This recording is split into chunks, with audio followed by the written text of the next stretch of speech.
Hello everyone, welcome to Scorcher Toys at AnyMoon.com's review of Arcadia's 160 scale VF1S Focker with strike parts gift set. This toy was released in August 2016 for 21,800 yen. Inside the lovely flip-top box, you got the toy itself, a gun, 2 sets of fixed-posed hands, 4 sets of box-styles missiles, 4 missiles on a tree, pilot figure, 2 display stand adapters, and a nose cone adapter.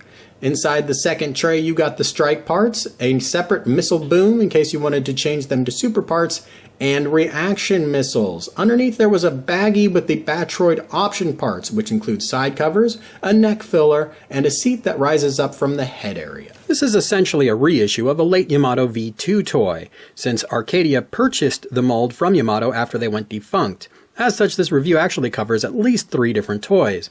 Here's the Yamato V2 Focker TV version, there's the Arcadia reissue, including the one that came with a display stand, and then there's the original Yamato V2 toy.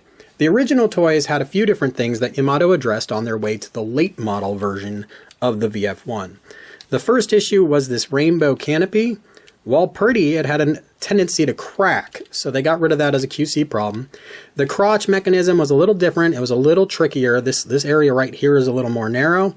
Fans basically said, give us the old Yamato 148 version of crotch connector, and Yamato did that. Really, you could just see it's a little fatter on this toy here, and it just made it easier, functions exactly the same way. The big issue with the original Yamato V2 releases was that in manufacture, the shoulders would crack. So, along the way, Yamato got better about making the toys. It's still kind of a durability concern, but they don't crack nearly as often as they did when they first came out. So, the Arcadia toy versus the Yamato Focker TV version. As you can see, they're very similar in color. The Arcadia version is just a little bit brighter. I don't know if that's a function of this toy having a couple more years to age, but I think they just got a more brilliant white with the Arcadia version. There's a minor tampo difference. You don't get the little red triangle underneath the canopy anymore. Obviously, this is a TV version, so there's a different pilot and a different arrow painted on the head. But otherwise, I just wanted to show you the brilliance of the Arcadia white. Now, when Arcadia did issue their Hikaru with grenade box protection, there was some complaints that the white on this toy was a little warm. Made it look a little bit pink. I can say looking at this, it's tough to tell because you have red trim, but the Yamato or the Arcadia Focker toy does look a little truer white without the hint of pink. So I always thought it was a pretty minor quibble anyways, but the Focker version, this newest release, does not look pink. The toy comes packaged in fighter mode, and that's where we'll begin our journey. While this toy has many features of the Yamato 148 toy that preceded it, it doesn't have all of them, and there are some slight differences. First, we'll begin with the intakes. There are removable intake covers. I've cheated and popped this one open a little bit already to make it easier to come off. Pulling them off shows the turbine detail. If I didn't cheat, they are sucked right up along the outskirts, and it is very difficult to pry just a little bit of a nail in there and pop them free. There's an articulated tow bar, rotating rubber tires, the back wheels lock into position. You can stow the gun in fighter mode. The gun also has a nice extending gimmick. So that's all good to see. Very stiff. There you go. So, to install the gun in fighter mode, we're just going to spread things apart just a little bit.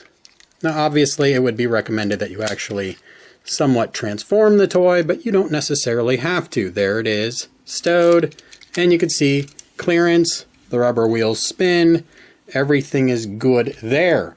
There are hard points on the wings. You get the Do You Remember Love style missiles. They no longer open up like Yamato 148 toys did. You also get the TV style missiles, and they do separate into 3 individual missiles with pegs. They attach very firmly to each other, like so. And they have a little twist feature when going on to the toy that helps keep them in place. Might make putting on multiple missiles a little trickier, but there we go. So there you are. Missiles on, and they stay on very well. There's no air brake, but there is an opening canopy. There's a separate pilot figure that is nicely detailed. That goes right in there and doesn't bobble around too much when being handled. So those are the features of fighter mode. It also locks together extremely well. I have a separate transformation video that I highly encourage you to watch.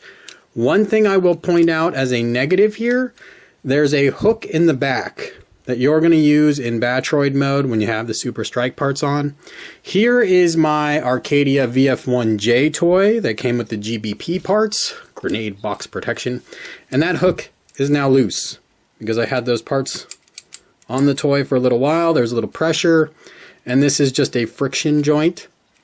Easily fixed. It's nothing seriously broken, but something to be aware of if you're going to leave the strike parts on your toy in Battroid mode for long. Again, this is the Yamato V2 TV version. I've got TV super parts on there. They're supposed to be a little bit lighter in color, and they are, so we'll just put that toy aside. These are the two toys, both with the Do You Remember Love strike parts on. The blue-green of the overall armor is the same. There's been no change there. The only real difference is the white. And so the reaction missiles you could see, true white on Arcadia, grayer on the Do You Remember Love from Yamato. And then the same thing, there's one little bit, it's in the arm armors here. There's two white caps on either arm.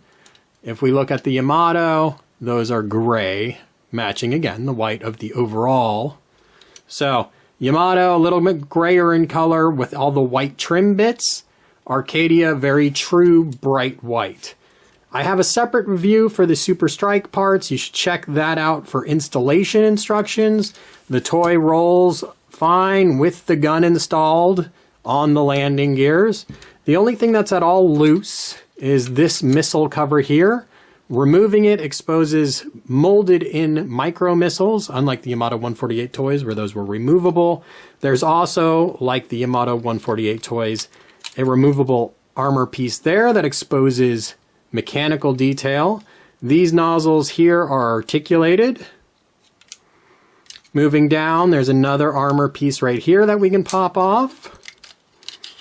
Again, exposing mechanical detail within the leg. So that's all very nice. The reaction missiles stay on the wings very securely, unlike the Yamato 148 toys. Okay, let's go ahead and move to Gwalk mode. Here we have Gwalk mode, and everything holds together very nicely.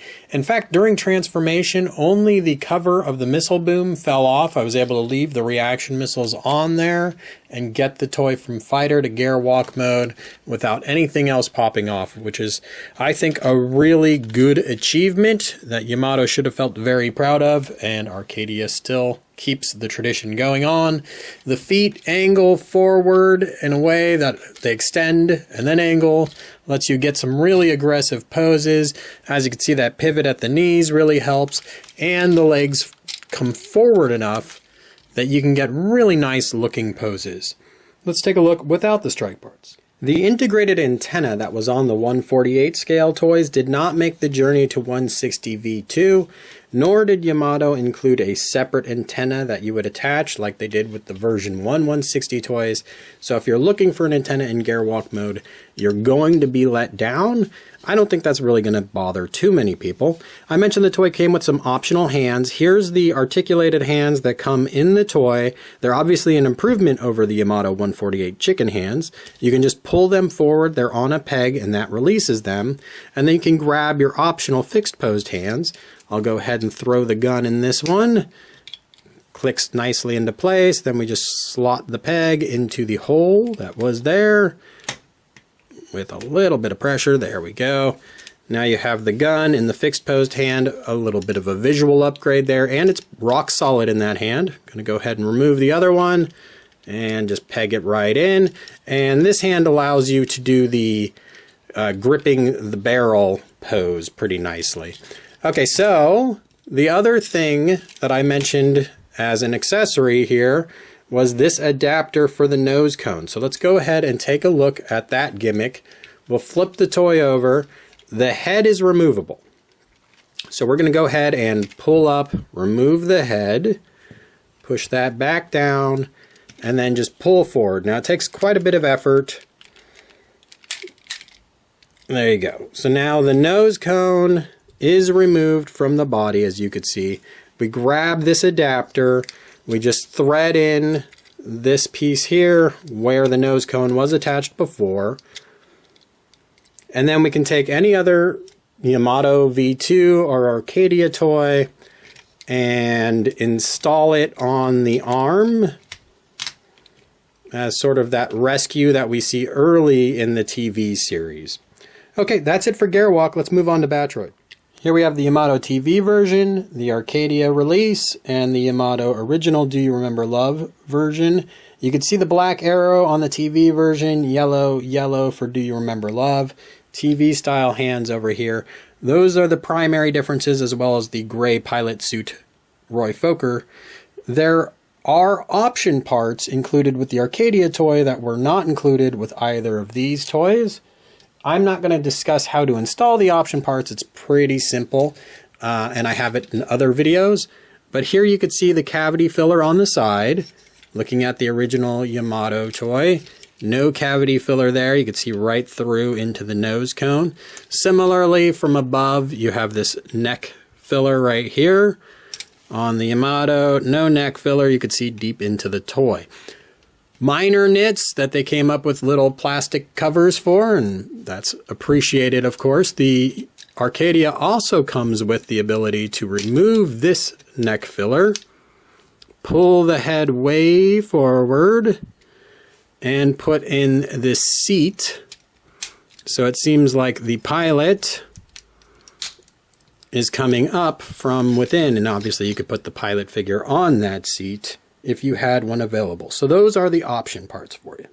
You may have noticed during handling of the toy that these tail fins, whatever they are hinged. They can fold up and over.